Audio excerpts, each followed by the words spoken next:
Why do you need this? Scenario 1, your pistol's down, someone's in front of you, so you have to raise the pistol up. Boom, boom. Scenario 2, you have to transition targets.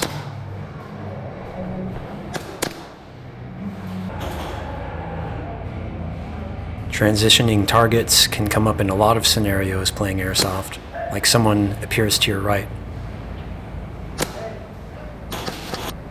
If someone appears to your side, you want to hit them, not miss. Damn, you got it. So, snapping onto targets.